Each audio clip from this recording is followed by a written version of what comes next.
दहेज ले लो, कोई दे रहा है, और देना भी चाहिए, लेना भी चाहिए, लेकिन दहेज मांगना और ऐसे भिखारियों को देना। आपने बेटी साहूकार को ब्याही है, भिखारी को नहीं। कोई चाहेगा मेरी बेटी भिखारी के घर जाए? जो दहेज मांगते हैं भिखारी से कम है क्या? तो बेटी कभी भिखारियों को नहीं देनी चाहिए जो तुम्हारे आगे भीख मांग रहे हैं। ऐसे भिखारियों को बेटी दे। और इनको भी लज्जा नहीं आती, सामने वाले से तुम बेटी ले रहे हो, उन्होंने बेटी को जन्म दिया, पढ़ाया लिखाया, इतना बड़ा किया, सारा खर्चा किया, और तुमको अपनी बेटी दे रहे हैं।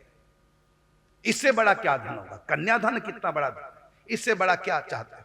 और ये बेटी जीवन भर तुम्हारे बेटे के घर को बसाएगी, तुम्हारे पोतों को जन्म देगी, तुम्हारे घर को जीवन भर संभालेगी, और कोई पे तनख्वाह भी नहीं देगी, फ्री में जिंदगी भर काम करेगी।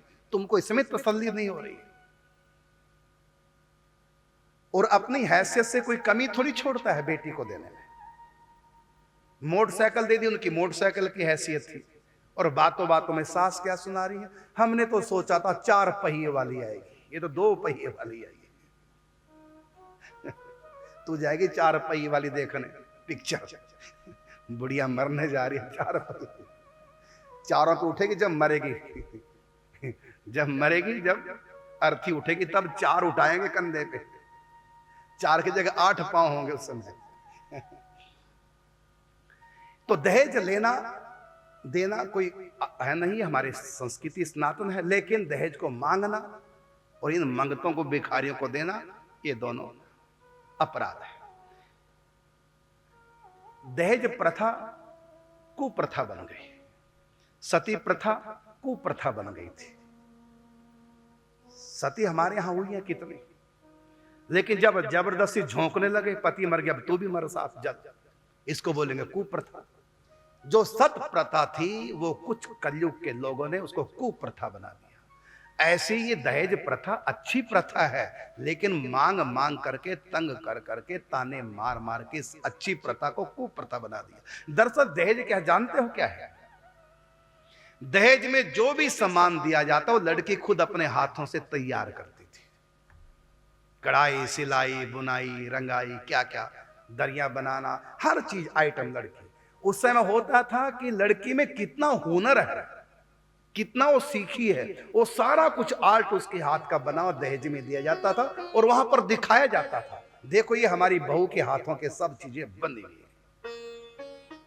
वस्त्र इसलिए देते, कैसे गोटा लगाया उसने, कैसे कढ़ाई की। पहले मशीनें नहीं होती थी कढ़ाई की, लड़कियां सूट अपने हाथों से कढ़ाई करती थी, चूनी में घोटा लगाती, उसमें डिजाइन बनाती। कितने प्रकार के सूट डिजाइन होते हैं, और अपने हाथों से स्वेटर सिल करके अपनी सास का, नंद का, फलाने का, सबको अलग अलग डिजाइनों का।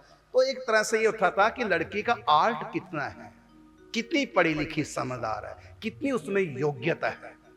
एक ही आर्ट नहीं साथ जाता था, वो वहां पर जाके दिखाती थी, वो भोजन बनाने का।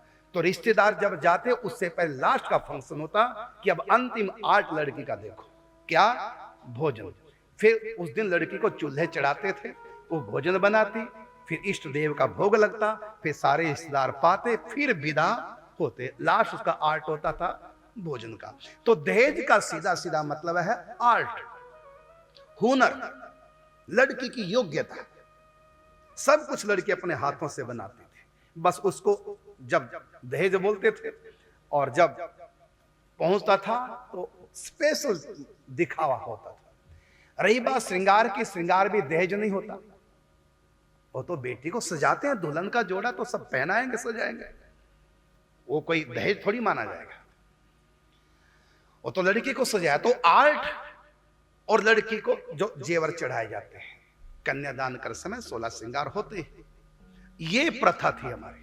और ये बताओ अच्छी प्रथा की बुरी प्रथा?